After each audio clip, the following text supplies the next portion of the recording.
Je laisse donc la parole à Quentin. Au pouvoir. Bonjour à tous. Tout d'abord, un grand merci à Martin Aigron et toute son équipe du Rhône d'avoir organisé ce beau rassemblement pour la paix ici. On peut vraiment les applaudir. Merci à vous. Et puis, bien évidemment, bravo aussi à vous tous d'être présents ici aujourd'hui. Comme on dit, vous êtes l'avant-garde contre cette troisième guerre mondiale qui frappe à nos portes et dont on ne veut bien sûr évidemment pas. Bravo d'être là pour la paix. Vous pouvez vous applaudir collectivement aussi.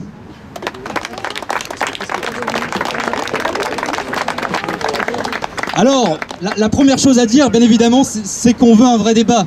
Un débat vraiment plausible. Oui, on n'en peut plus de cette propagande à la télévision, sur toutes les ondes, à la radio, dans les journaux. Le mot paye est totalement banni, censuré, tabou, diabolisé et caricaturé comme jeté en pâture, comme si elle arrivait, ce serait la pire des choses qui puissent parvenir.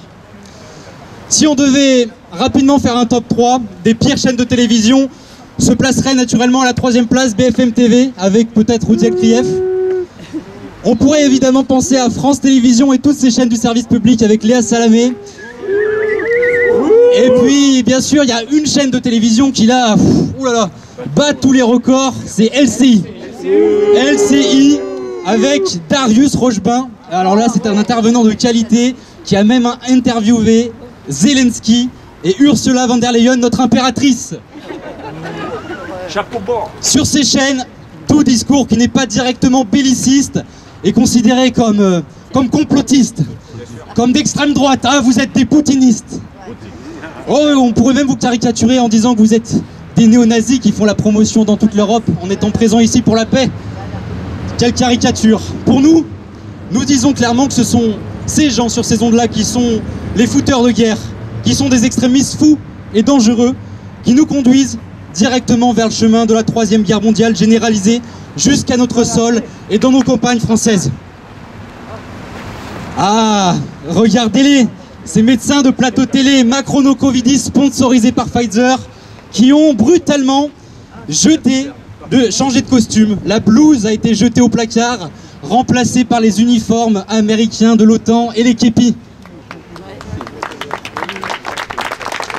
Ils se sont brutalement transformés sur les plateaux télé, ont été remplacés comme volatilisés par des généraux, des consultants, des éditorialistes et même des politiques sponsorisés le plus souvent par Ursula von der Leyen et les faucons américains de Washington.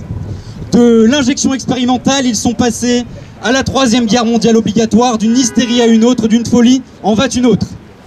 Oui, bravo.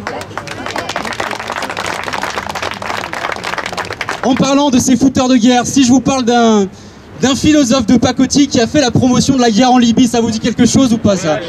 Ah, BHL, Bernard-Henri Lévy, ce philosophe des Lumières comme on dit. Eh bien figurez-vous que cet homme-là, il a fait à peine 898 entrées pour son dernier film en une semaine, malgré sa promotion éhontée sur tous les plateaux télé. Son film, c'est littéralement un film de propagande qui s'appelle Salva Ucrania.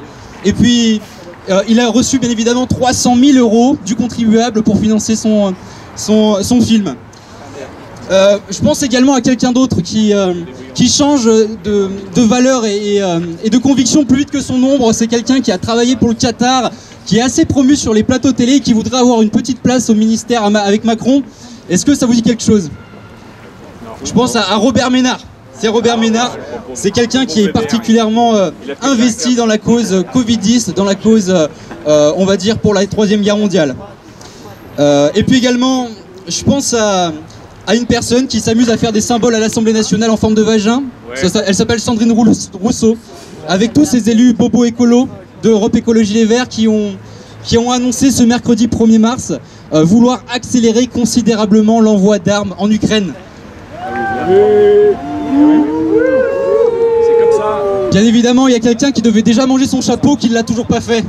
À lui, il a troqué sa blouse blanche pour vraiment avoir le képi avec des insignes de caporal. Il s'appelle... Véreux. Non, c'est pas Véran, c'est Laurent Alexandre. Laurent Alexandre. Puis après, il y a un sénateur qui, là, lui, a voulu imposer l'obligation vaccinale à tous, qui veut véritablement envahir toute la Russie et désintégrer ce pays. C'est Claude Maluret. Ces gens-là, ce qu'on leur c'est qu'ils peuvent y aller eux-mêmes au front, qu'ils prennent leur casque, qu'ils prennent leur uniforme, qu'ils prennent leur combinaison et qu'ils y aillent au front en première ligne. C'est assez facile d'envoyer le peuple ukrainien et le peuple russe en première ligne se battre entre eux. Mais au lieu d'envoyer les peuples d'Europe et notamment potentiellement après les peuples de France, le peuple français, avec nos enfants, nos petits-enfants, nos arrière-petits-enfants au front, qu'ils y aillent d'abord eux-mêmes. Et ils seront pour une fois en accord avec leurs convictions et leurs paroles.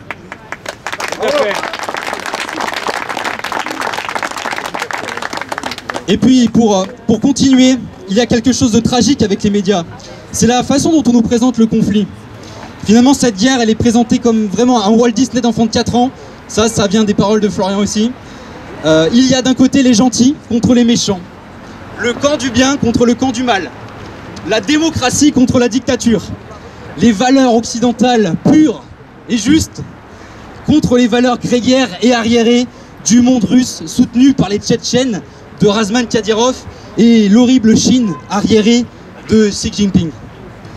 Et ça fait 50 ans qu'on nous raconte les mêmes salades. 50 ans que les États-Unis nous chantent la même comptine. Que la démocratie et que les valeurs de l'Occident se font à grands coups de bombes et de missiles sur les peuples dans tout le monde entier. Ils sont allés au Kosovo, ils sont allés en Serbie, et ils ont même envoyé des bombes pour la Pâque orthodoxe en écrivant Joyeuse Pâques pour les Serbes. Ils ont attaqué l'Afghanistan et ont envahi l'Irak en 2003. Pour rappel, il y avait Colin Powell qui avait secoué cette fiole, bien évidemment, cette fiole d'armes de destruction massive au siège de l'ONU en disant qu'il fallait absolument envahir l'Irak parce que sinon ça allait pouvoir dégénérer. Et on s'est rendu compte que cette fiole c'était du bidon, c'était du petit lait pour enfants, mais ça a causé quand même 2 millions de morts. 500 000 enfants qui sont morts sous les bombes américaines. Mais là c'était encore une fois pour la démocratie, défendre notre modèle occidental. Est-ce que c'est le camp du bien? Je me pose la question, et vous? Aussi, on la pose. Et à cette époque-là, en 2003, la France s'était opposée à cette guerre en défendant la paix. Et est-ce qu'on traitait le peuple français, Jacques Chirac, de pro-Saddam Hussein, de Saddam Husseiniste? Je ne pense pas, car nous avions raison. Et la France était dans son état de droit d'être une puissance juste, médiatrice, qui réclame la paix internationale. Bravo.